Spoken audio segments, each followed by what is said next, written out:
ini materi pertama sekali. Sebelum kita masuk di materi-materi yang lain, dalam pembelajaran yang lain, kita tahu dulu dasar ini.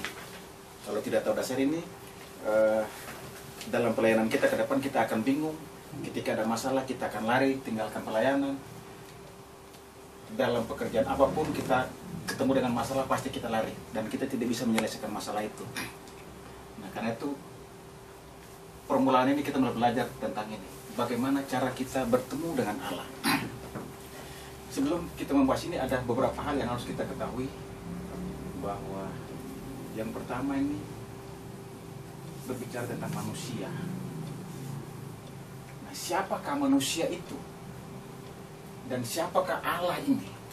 Sehingga kita perlu berjumpa dengan dia. Manusia ini dikatakan bahwa dia gambar Allah.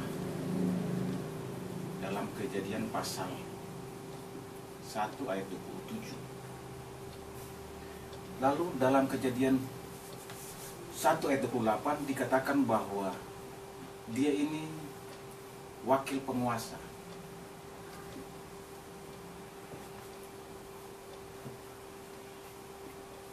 Jadi Kejadian 1 ayat 20 dikatakan bahwa Tuhan menciptakan manusia itu menurut gambar dan rupa Allah. Jadi dia punya identitas ini. Dia gambar rupa Allah. Lalu ayat yang ke-28, ketika Tuhan menciptakan mereka, Tuhan bilang ini, berfirman kepada mereka, beranak cuculah, bertambah banyaklah dan penuhi bumi ini. Berkuasalah atas ikan-ikan di laut, atas burung-burung di udara, dan atas segala yang merayap di permukaan bumi. Jadi ini menunjukkan bahwa manusia itu punya kuasa yang istimewa yang Allah percayakan buat dia. Lalu mereka juga disebut sebagai makhluk rohani. Dalam Kejadian pasal 2 ayat 7, ketika Allah menciptakan manusia itu dari debu tanah, ia menghembuskan nafas hidup. Nah, tidak ada satu makhluk pun yang Tuhan memberikan nafas hidup, memberikan nafas diri dia kepada makhluk itu, selain kepada manusia. Lalu dalam taman itu Tuhan membuat mereka memiliki hubungan yang harmonis dengan Tuhan. Itu memiliki hubungan seperti tuan dan hamba. Dalam Kejadian 2 ayat 17, di dalam taman itu Tuhan membuat satu ketetapan di sana, satu perjanjian di sana, ada satu pohon yang mereka tidak boleh makan buahnya. Ini berbicara tentang ada perbedaan. Karena apa? Karena mereka segambar dan serupa dengan Allah. Sepertinya tidak ada perbedaan apa-apa. Tapi lewat pohon pengetahuan ini kita lihat bahwa ternyata di situ ada perbedaan antara yang pencipta dan yang dicipta. Ya, jadi Allah yang menciptakan dan manusia itu, Allah pencipta dan manusia yang diciptakan. Nah, siapa Allah itu? Dalam Yohanes pasal 4 ayat 14 dikatakan bahwa ia adalah roh. Barang siapa menyembah dia, menyembah dalam roh dan kebenaran. Nah, tujuan Allah menciptakan manusia itu untuk apa?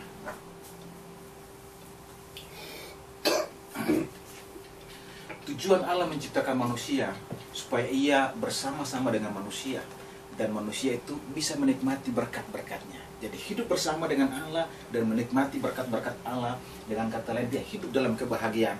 Itulah tujuan awal penciptaan manusia. Jadi ketika Allah menciptakan manusia ini, ia menempatkan mereka di Taman Eden. Taman Eden itu berbicara tentang kepuasan di sana, berbicara tentang kesenangan di sana. Allah menaruh mereka di sana, di sebuah tempat yang namanya Eden atau Firdaus itu. Hubungan Allah dengan manusia ini sangat harmonis sekali. Itu digambarkan seperti ketika Tuhan menciptakan ikan lalu menempatkannya dalam air. Jadi ikan ini dia akan merasa bahagia, dia akan merasa senang ketika dia ada dalam air. Tapi ketika keluar dari air, dia tidak merasa bahagia lagi. Dan masalah pasti akan muncul, yaitu kematian. Lalu pohon. Pohon ini supaya dia bahagia, dia berakar di dalam tanah. Kalau pohon itu akarnya tercabut dari tanah, maka dia akan mengalami masalah. Burung diciptakan untuk terbang. Kalau dia tidak bisa terbang, dia juga kehilangan kebahagiaan. Demikian juga dengan manusia. Manusia diciptakan untuk hidup bersama-sama dengan Allah. Tapi ketika dia mengalami keterpisahan dengan Allah, dia mengalami yang namanya masalah itu. Nah, kita lihat kembali bahwa tujuan Tuhan menciptakan manusia supaya ia bersama-sama dengan Allah. Hidup dalam kebahagiaan. Pertanyaannya muncul, kalau begitu, kenapa kita sampai saat ini mengalami masalah? Kenapa ada banyak persoalan yang kita hadapi? Jawabannya cuma satu, karena ada masalah. Seperti tadi ikan. Ikan ini kalau keluar dari air, dia mengalami masalah. Pohon, kalau akarnya tercabut dari tanah, dia mengalami masalah. Nah, demikian juga dengan manusia. Ketika manusia terpisah dari Allah, dia mengalami masalah. Persoalannya, masalahnya apa? Dalam Kejadian pasal 3 ayat 4-5 ini berbicara tentang satu makhluk yang Allah ciptakan, yaitu malaikat. Ketika mereka memberontak melawan Allah di surga, Allah membawa mereka ke bumi. Dan malaikat inilah yang menjadi sumber malapetaka. Dia datang ke dalam taman itu, lalu dia berkata kepada Hawa, dia bilang gini, tentunya Tuhan melarang engkau makan setiap pohon, setiap buah dari pohon-pohon yang ada dalam taman ini, bukan? Ada yang bilang, Hawa bilang enggak, Tuhan bilang makan, tapi yang di tengah-tengah itu jangan. Kata ular, enggak. Ada yang bilang enggak, waktu kalau kami makan kami pasti mati, kami mati. Tapi ular bilang enggak, kamu enggak mati, tapi matamu terbuka dan kau akan mengetahui yang baik dan yang jahat. Lalu Alkitab berkata bahwa pohon itu sangat menarik hati. Lalu Hawa ambil dan dia makan. Ketika dia makan itu, dalam satu kesempatan terjadi 3 masalah. Masalah yang pertama, ketika dia makan itu maka hidupnya terpisah dari Allah. Hidup terpisah. Ini dijelaskan dalam Yesaya pasal 59 ayat 1 dan 2. Yang merupakan pemisah antara engkau dan Allah adalah segala kejahatan, segala dosa ini. Lalu yang kedua, hidup terpisah. Yang kedua, hidup dalam dosa. Dalam Roma pasal 3 ayat 23, manusia telah kehilangan kemuliaan Allah. Ini berbicara tentang manusia yang tadinya hidup bersama-sama dengan Allah. Kemuliaan Allah itu berbicara tentang hubungan yang harmonis. Hubungan itu menjadi rusak karena mereka sudah tidak taat kepada Allah lagi. Mereka melanggar rambu-rambu yang Tuhan tetapkan buat mereka. Lalu yang ketiga, mereka hidup dalam dosa. Yang ketiga, mereka hidup dikendalikan setan. Dalam Yohanes pasal 8 ayat 44 dikatakan bahwa iblislah yang menjadi bapamu karena kamu mengikuti keinginan-keinginannya. Nah, kenapa?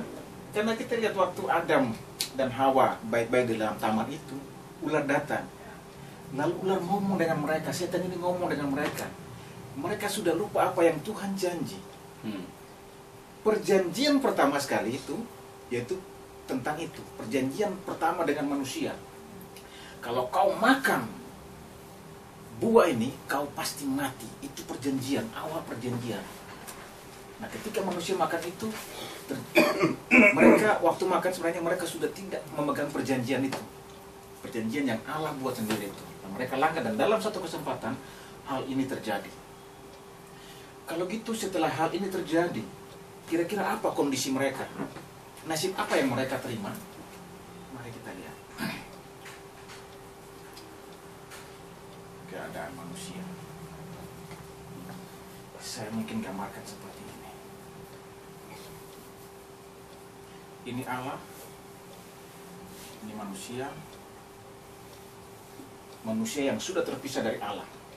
Jadi kalau di dalam bersama dengan Allah, pasti ada kebahagiaan.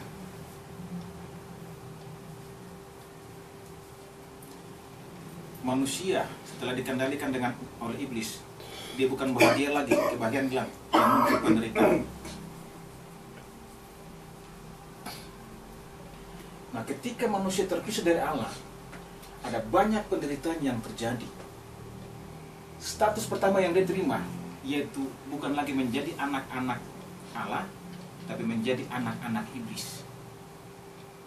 Dalam Yohanes pasal 8 ayat 44. Jadi ketika status itu berubah dari anak Allah, jatuhlah menjadi anak-anak iblis. Nah, ketika dia menjadi anak-anak iblis, muncul berbagai macam masalah. Manusia itu punya 3 struktur, trikotomi: roh, jiwa, dan tubuh. Nah, masalah pertama yang muncul itu apa? Masalah yang berhubungan dengan rohnya. Inilah masalah rohani. Masalah yang berhubungan dengan roh. Apa yang terjadi di sini? Dalam Efesus pasal 2 ayat 1 dan 2. Ketika manusia ini tidak menyembah Allah, maka ia pasti menyembah Allah yang salah. Ketika dia tidak menyembah Allah yang benar, maka dia menyembah Allah yang salah. Dia sudah tidak menyembah Allah yang hidup lagi, tapi dia menyembah Allah yang mati. Manusia membuat patung buatan tangannya sendiri, lalu mereka sujud menyembah patung itu. Mereka seperti orang Israel bikin lembu dari emas, lalu mereka sujud menyembah dia.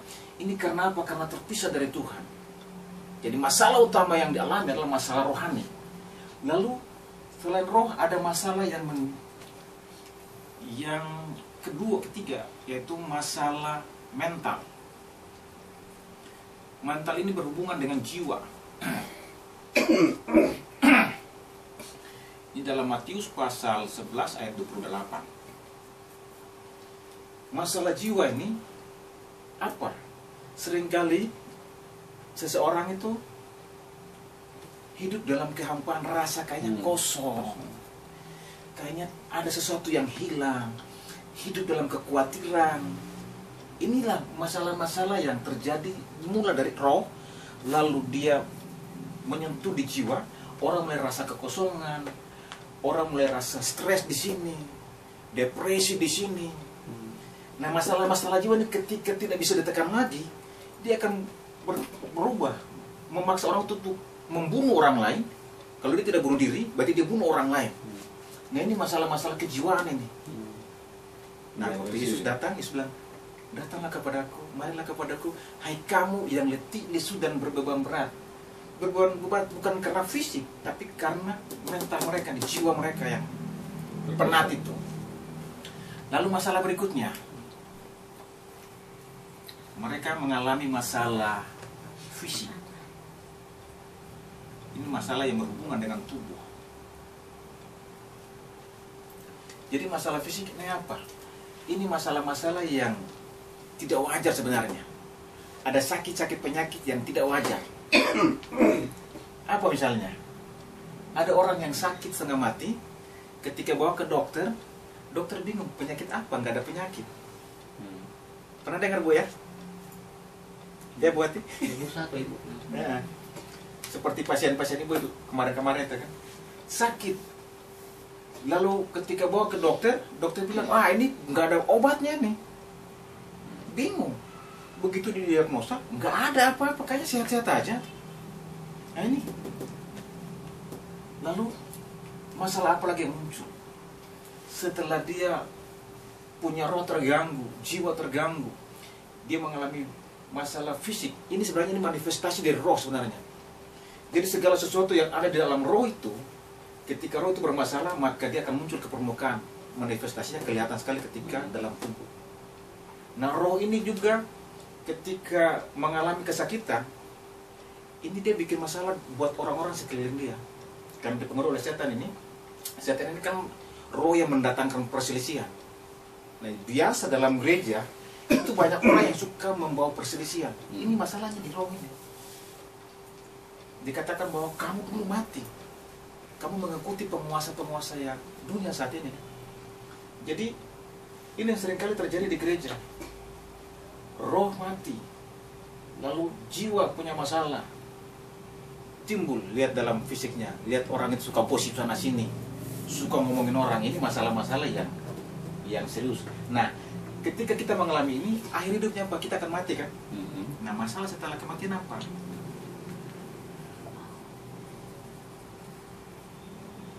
Ibrani pasal 9 ayat 27, manusia ditetapkan untuk mati satu kali saja, setelah itu ia dihakimi.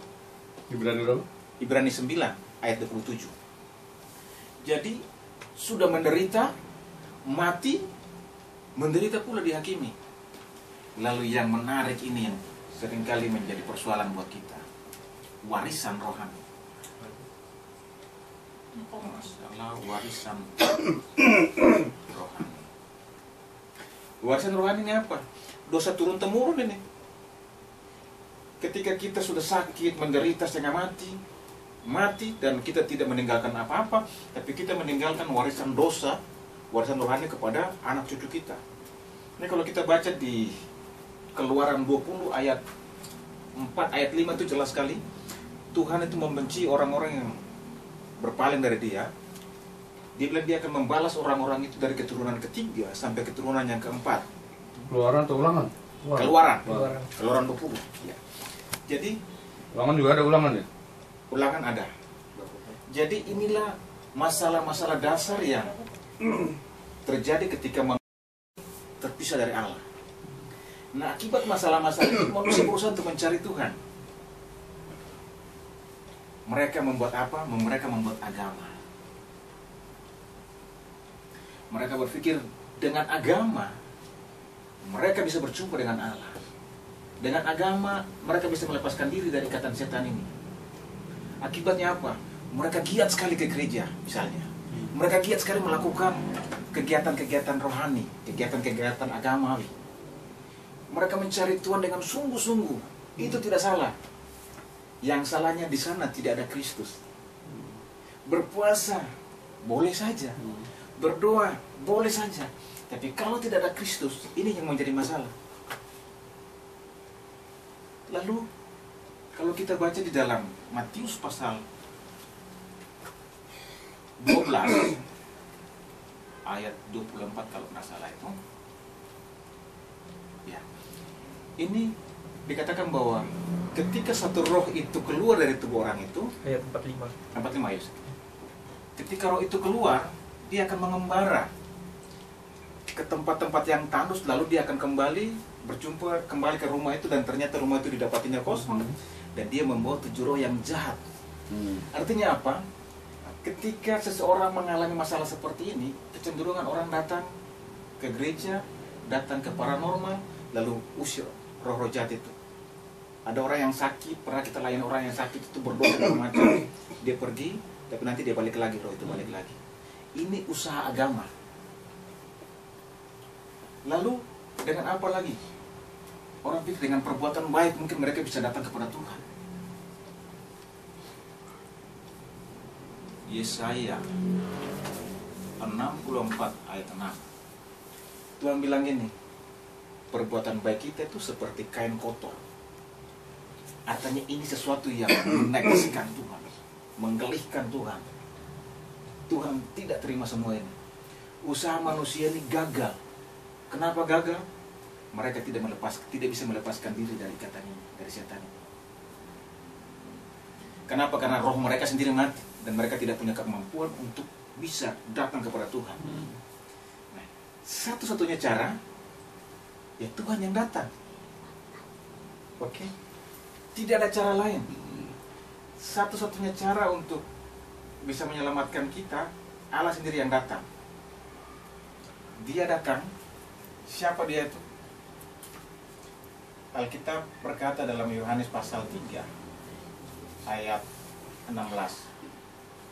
Karena begitu besar kasih Allah akan dunia ini, sehingga ia mengaruniakan anak yang tunggal, supaya setiap orang yang percaya kepadanya tidak binasa. Inilah kabar Injil. Injil itu kabar sukacita, kabar tentang Yesus yang datang sebagai Kristus. Inilah Injil. Injil artinya Allah yang datang, kabar baik. Allah datang dalam daging berjumpa dengan kita. Dalam Yohanes pasal 1 ayat 14, dia ada di antara kita, dia hidup bersama-sama dengan kita. Itulah Yesus Kristus. Dalam Kejadian pasal 3 ayat 15, ini nubuatan sebenarnya tentang Mesias itu. Siapa Mesias ini? Mesias ini Kristus yang akan datang.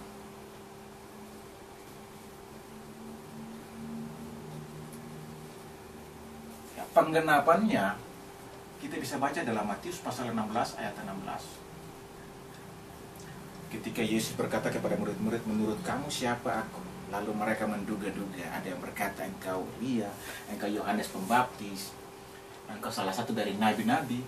Tapi Petrus, begitu Tuhan tanya, dia bilang, engkaulah Kristus, anak Allah yang hidup.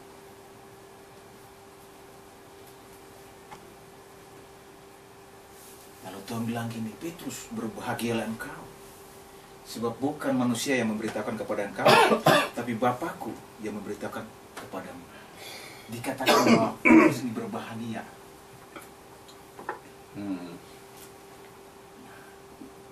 Kenapa berbahagia? Karena dia pegang janji Tuhan. Kejadian 3 ayat 15 merupakan sebuah janji yang Tuhan genapi. Dan melalui Petrus kita bisa tahu bahwa itulah penggenapan. Jadi dikatakan bahwa engkau berbahagia. Jadi begini, orang-orang yang pegang firman adalah orang-orang yang berbahagia sebenarnya.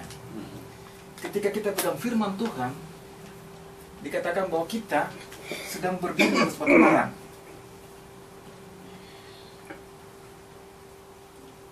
Batu karang. Dalam sebuah kesempatan, Yesus berkata kepada murid-muridnya, kalau orang yang bijak itu biasanya mendirikan rumah di atas batu, bukan di atas pasir. Kalau di atas pasir ini, ketika badai datang, hujan datang, badai datang, dan rumah itu akan ambruk. Tapi orang yang bahagia, orang yang bijaksana itu, mereka ketika mendengarkan perkataan Kristus dan melakukannya, itu mereka seperti mendirikan rumah di atas batu itu. Nah, ketika kita pegang firman Tuhan, sebenarnya kita sedang berdiri di atas batu itu. Itulah iman kita sebenarnya. Jadi berbahagialah engkau. Di atas batu karang ini, aku akan mendirikan jemaatku. Aku akan mendirikan gereja. Dikatakan bahwa alam maut tidak bisa menguasainya. Jadi, saya berkesimpulan bahwa orang Kristen tidak boleh dikuasai oleh roh jahat. Amin. Orang Kristen tidak boleh dikuasai oleh roh jahat. Kenapa? Janji Tuhan gini, alam maut tidak akan menguasai engkau. Lalu kepadanya diberi kunci kerajaan surga.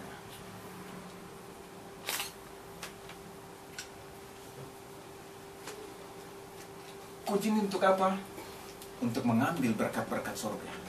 Jadi sebenarnya Tuhan mau katakan gini bahwa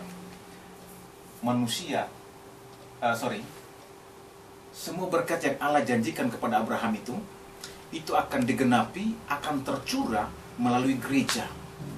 Kan Tuhan bilang gini, olehmu semua bangsa, semua kaum di muka bumi akan diberkati. Nah, cara Tuhan memberkati bangsa-bangsa itu apa? Ya lewat gereja ini.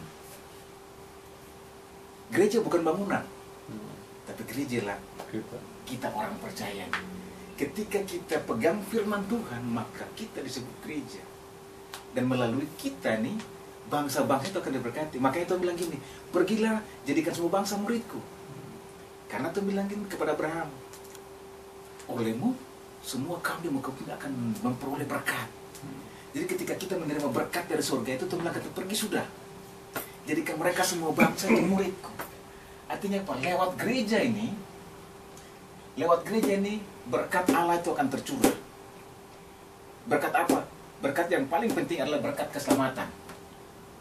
Itu yang Tuhan sediakan buat kita.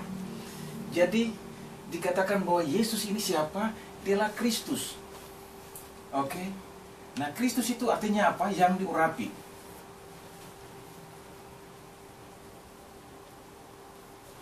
Yang diurapi.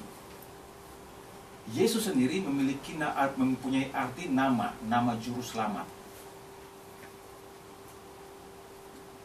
Jadi dalam Matius pasal 1 ayat 21 itu, malaikat itu datang dan berkata kepada Maria bahwa engkau akan melahirkan seorang anak laki-laki dan engkau memberi nama dia Yesus, sebab dia yang akan menyelamatkan umatnya. Nah, itulah nama Yesus. Yesus artinya juru selamat. Sedangkan Kristus itu yang artinya diurapi. Dalam perjanjian lama ada 3 jabatan yang diurapi. Jabatan yang pertama yaitu nabi. Jabatan yang kedua yaitu imam. Dan jabatan yang ketiga yaitu raja. Nah, nabi, biasanya nabi itu dia datang untuk membuat agama, mendirikan agama, menunjukkan bagaimana kita bisa berjumpa dengan Allah, kasih tahu caranya. Tapi Yesus tidak. Dia disebut nabi sejati karena dia tidak menunjukkan jalan. Yohanes pasal 4. Yohanes 14 ayat 6 berkata bahwa akulah jalan, kebenaran, dan hidup. Jadi tadi kita terpisah seperti ini. Dikatakan bahwa akulah jalan, kebenaran, dan hidup. Artinya tadi ada keterputusan, ada jalan yang terputus ini. Yesus datang untuk menyambung jalan. Sehingga lewat Yesus kita bisa berjumpa lagi dengan Bapa. Itulah nabi sejati. Lalu dia juga imam yang sejati. Dalam Roma pasal 8 ayat 2. Imam itu orang yang menyelesaikan dosa umat. Jadi dalam perjanjian lama, biasa kalau orang berbuat dosa, dia disuruh bawa korban untuk menyelesaikan dosa dia. Jadi biasanya mereka tumpang tangan di korban itu dulu, di atas hewan itu, baru rohnya tertransfer. Tidak tahu caranya bagaimana, tapi itu perintah Tuhan. Lalu hewan itu dipotong. Hewannya tidak tahu salah apa-apa. You pergi korupsi, pergi maling, lu datang beli korban, bawa ke imam, berarti Iwan tinggal potong, menggantikan dosamu. Nah, Yesus tidak membunuh siapa-siapa. Dia tidak membunuh orang pilihannya, orang-orang umat, murid-muridnya, tapi dia mengorbankan dirinya sendiri. Itulah imam yang sejati. Dalam Roma pasal 8 ayat itu bilang bahwa roh yang memberi kemerdekaan, roh yang memberi kemerdekaan, yaitu Kristus. Saat ini dia hadir dalam bentuk Roh Kudus. Lalu raja. Siapa raja itu? Raja itu orang yang bertanggung jawab melindungi wilayahnya, melindungi kerajaannya dan rakyatnya.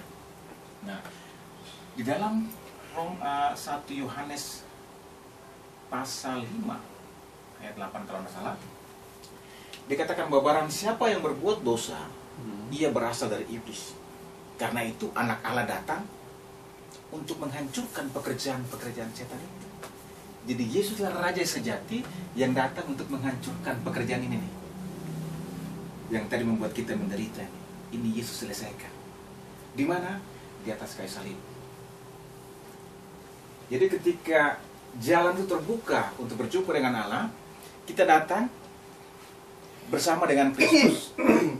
Darah Kristus yang tercurah di atas kayu salib ini yang melayakkan kita untuk berdiri di hadapan Allah. Kita lihat Kain dan Habel. Ketika mereka sudah keluar dari Taman Eden, lalu mereka datang mau mencari Tuhan. Masing-masing bawa persembahannya. Kain bawa persembahannya dari hasil usahanya, Habel membawa persembahan dari hasil usahanya, dan kita lihat di sana yang Tuhan terima ternyata persembahan Habel. Kenapa? Karena ada darah di sana. Darah inilah merupakan darah perjanjian. Ketika manusia terpisah dari Tuhan, Tuhan harus menghukum mereka. Tapi darah itulah yang membuat manusia kembali layak.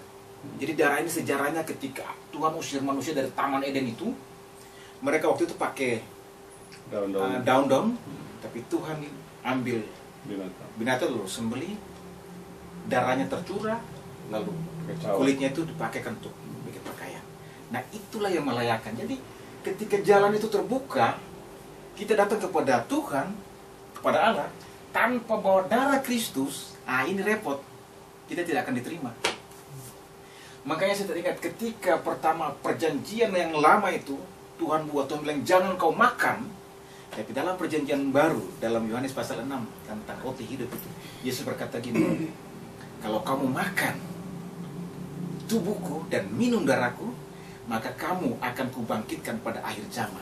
Itu kalau nggak salah 3 kali Yesus berkata di situ. Jadi perjanjian yang pertama dibilang jangan makan, tapi orang makan dan mati.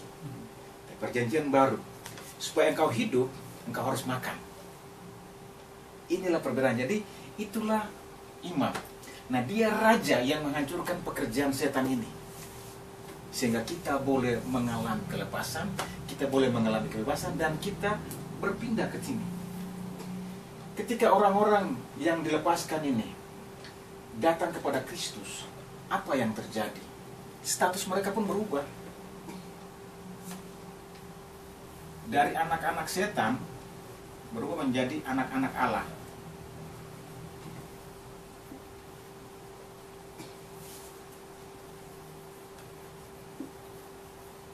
Yohanes pasal 1 ayat 12.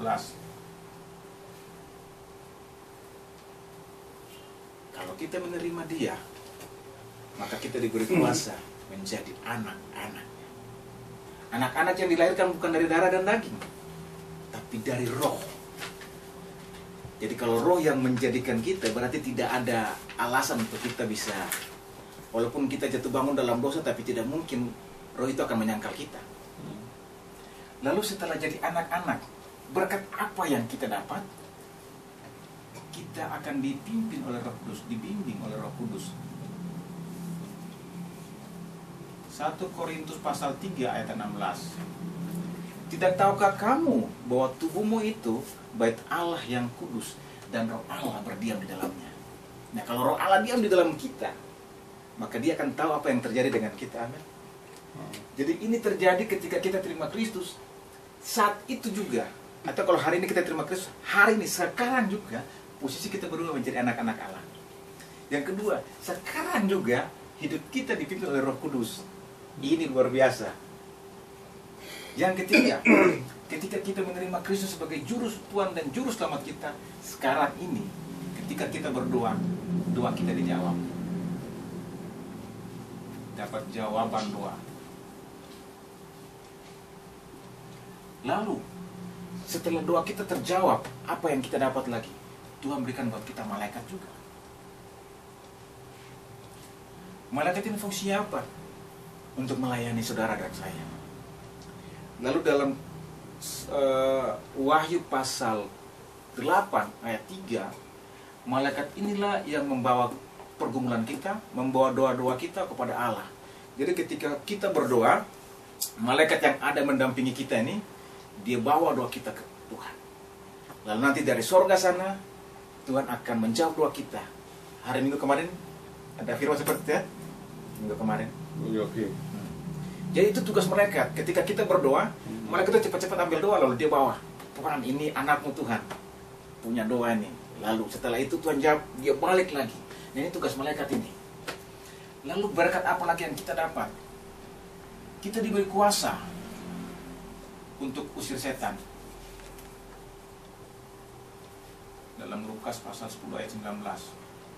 Ini tadi dalam Ibrani pasal 1 ayat 14 dan Wahyu 3 ayat 8, Wahyu 8 ayat 3.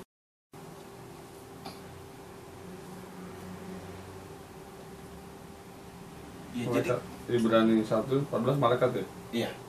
Jadi kita saat ini juga ketika kita terima Kristus, maka kita diberi kuasa untuk menghancurkan pekerjaan setan, menghancurkan setan. Tadinya kita tidak punya kuasa untuk melawan dia. Tapi karena Kristus, dengan kuasa nama Kristus itu, setan ini akan pergi. Lukas pasal 19 dia bilang, Tuhan sudah memberikan kuasa untuk kita, untuk menahan kekuatan musuh kita.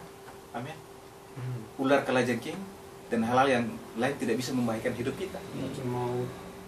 Gimana? Minum racun maut. Minum racun maut pun tidak. Jadi ada banyak hal yang dikatakan tentang setan ini. Lalu kita juga menikmati berkat keselamatan dan menjadi warga kerajaan surga. Filipi pasal 3 ayat 20. Jadi karena kita sudah diselamatkan, maka kita berhak untuk menikmati berkat-berkat kerajaan surga itu. Kapan? Ya saat ini, saat kita terima Kristus ini, kita menikmati itu. Lalu yang paling menarik, kita diberi kuasa untuk bersaksi.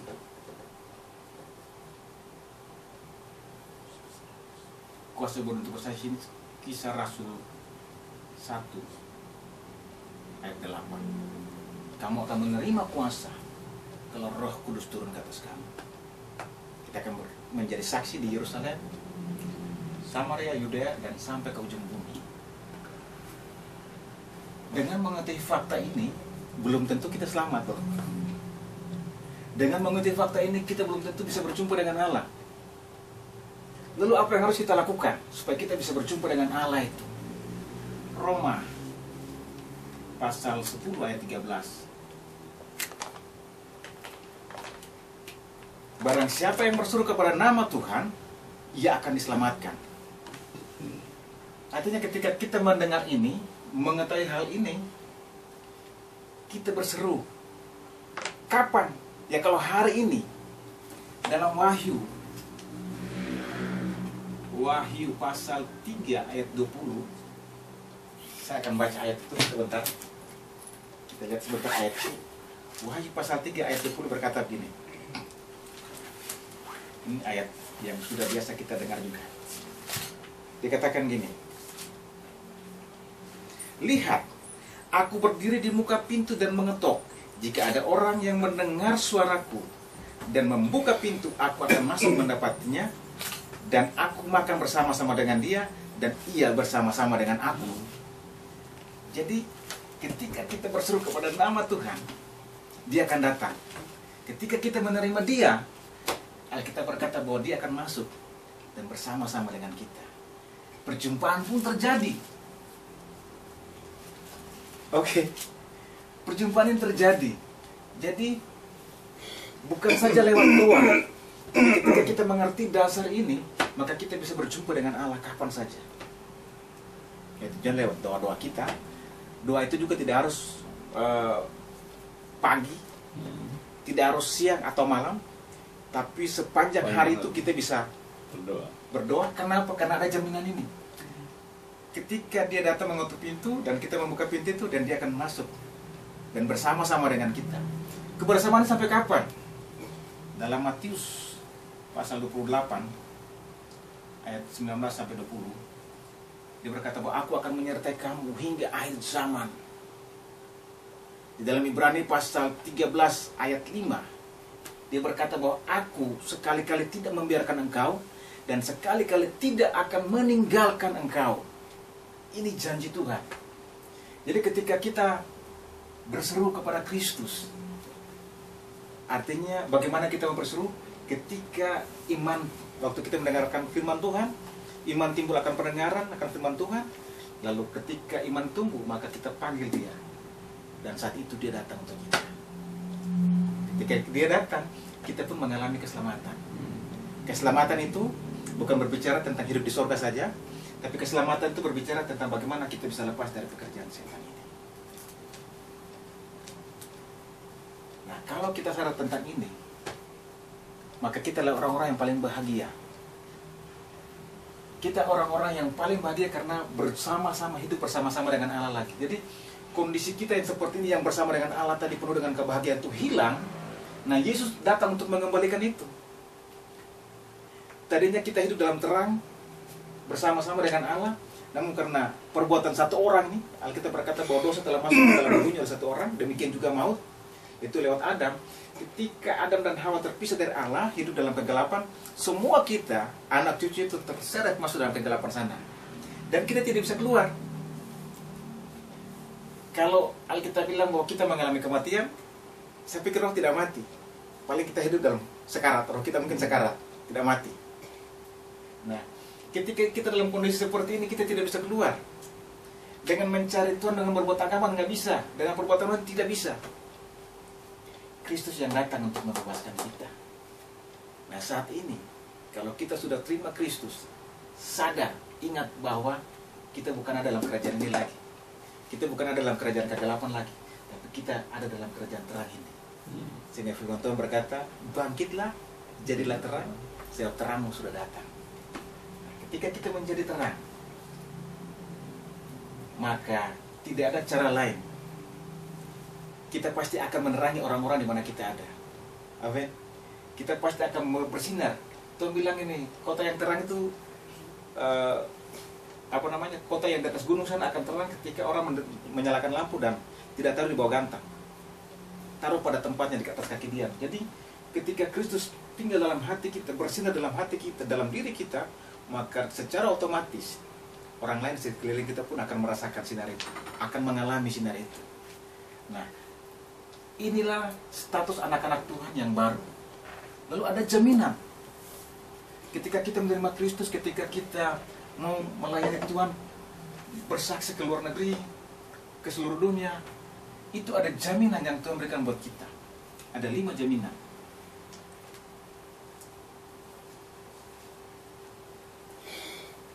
Yang pertama, jaminan keselamatan.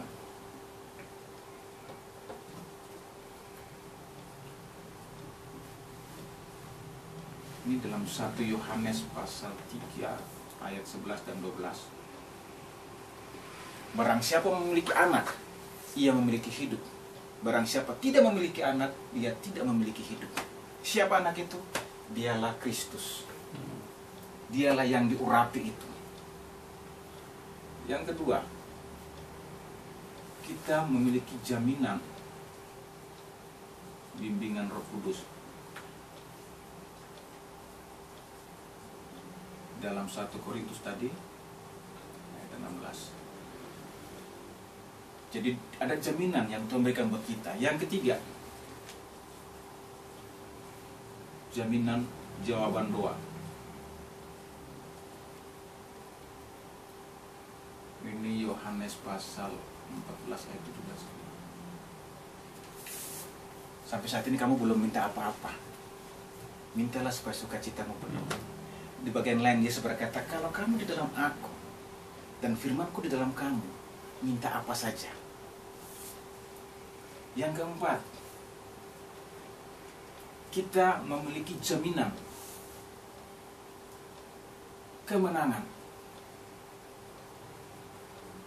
1 Korintus pasal 10 ayat 13. Sebab pencobaan-pencobaan yang kamu alami, itu pencobaan-pencobaan yang biasa. Pencobaan-pencobaan yang tidak melebihi kekuatan kamu. Ketika kamu dicobai, Allah setia, sehingga ia akan membuka jalan buat engkau. Ini terjadi karena apa? Karena ada bimbingan Roh Kudus itu. Lalu yang kelima, jaminan yang kelima. Ada jaminan pengampunan dosa.